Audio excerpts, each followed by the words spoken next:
Friend है, वो काफी लॉन्ग टाइम से अपनी वेबसाइट पे वर्क कर रहा था। देन उसका कुछ टाइम बाद एडसेंस मोनेटाइज भी हो गया। अब भाई जब सब चीजें हो रही है, कंसिस्टेंसी से वो वर्क कर रहा है, बट उसकी वेबसाइट पे कोई ट्रैफिक नहीं आ रहा था, ना उसकी कोई अर्निंग बन रही थी। सो इसका मेन रीजन जो है, मैंने चेक करा तो पता चला कि वो बेसिकली देखो जो मन में आ रहा है वो टॉपिक पब्लिश कर रहा है। कुछ नया ट्रेंड में आया, टॉपिक उठाया, पब्लिश कर दिया। कुछ कहीं से सुन लिया, टॉपिक उठाया, पब्लिश कर दिया। आज कुछ नया दिमाग में आया, टॉपिक उठाया, पब्लिश कर दिया। तो भाई साहब इस तरीके से वो कंटेंट पब्लिश करता था। रेगुलर तो करता था, बस इस तरीके से करता था। बट भाई इस तरीके का क्या फायदा, इससे तुम गूगल और ऑडियंस दोनों को कंफ्यूज कर रहे हो कि एक्चुअली तुम्हारी निश किस चीज के ऊपर है। ना गूगल को पता चल रहा है, ना ऑडियंस को। जो मन आ रहा है पब्लिश कर रहे हो। तो भाई साहब देखो, ये बिल्कुल ही गलत तरीका है। अगर आप स्पेसिफिक निश को सिलेक्ट कर लेते हो, किसी एक कैटेगरी को पकड़ लेते हो और उस पर काम करते हो, तो आपकी वेबसाइट की अथॉरिटी 10x बेटर हो सकती है और आप भी अच्छा खासा ट्रैफिक ला के अपनी वेबसाइट से अर्निंग स्टार्ट कर सकते हैं।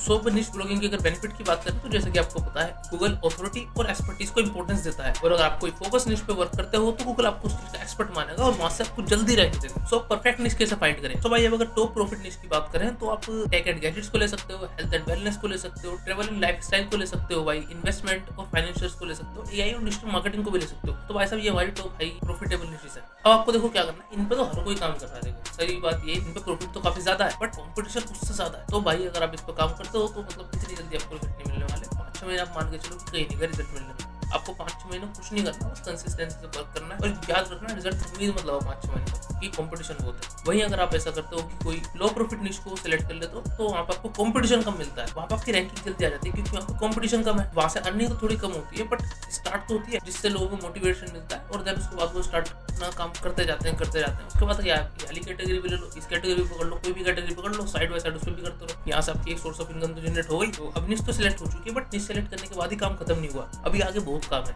अब आपको कीवर्ड रिसर्च स्टार्ट करनी है। जो भी बेस्ट कीवर्ड है, आपको कीवर्ड की लिस्ट क्रिएट कर लेनी है। देन उसके बाद एक रोड मैप तैयार करना है। रोड मैप का तैयार करके अपनी कैटेगरी सिलेक्ट करो कि इस कैटेगरी पे मैं वर्क करूंगा। फिर एक शीट बना लेनी है और शीट में मेंटेन करना है कि कौन सा ब्लॉग में किस डेट को पब्लिश करूंगा, कितने वर्ड्स का वो आर्टिकल होगा, क्या क्या उसके अंदर कंटेंट में पब्लिश करूंगा। पूरा एक स्ट्रक्चर बनेगा। देन आपको कंसिस्टेंसी से उन आर्टिकल्स को पब्लिश करना है। एंड लास्ट ईयर आपको मोनेटाइजेशन का प्लान बनाना है कि किसके थ्रू आप मोनेटाइजेशन लोगे। आप एडसेंस पे जाओगे या किसी अल्टरनेटिव प्लेटफॉर्म को पकड़ोगे। साथ ही अगर आपको कोई एड्स मोनेटाइज नहीं हो रहा, साथ ही आप एफिलिएट मार्केटिंग भी उसमें स्टार्ट कर सकते हो। बेसिकली आपको ये बनाना है कि अगर एड से भी अर्निंग नहीं हुई तो मैं एफिलिएट से कर लूँ। मतलब बेसिकली स्टार्टिंग में अर्निंग स्टार्ट करने का तरीका ढूंढना है, इजी वे फाइंड करना है। आपके ब्लॉग का निश क्या है, या फिर आप अभी डिसाइड कर रहे हो, कमेंट सेक्शन में जरूर बताओ। और अगर आपकी कोई क्वेश्चन डाउट हो तो आप हमें डायरेक्ट डीएम कर सकते हो। एंड साथ ही आप शेयर करते हैं इस वीडियो को अपने उस फ्रेंड के साथ जो मुंह उठा के कुछ भी आर्टिकल पब्लिश कर देता है।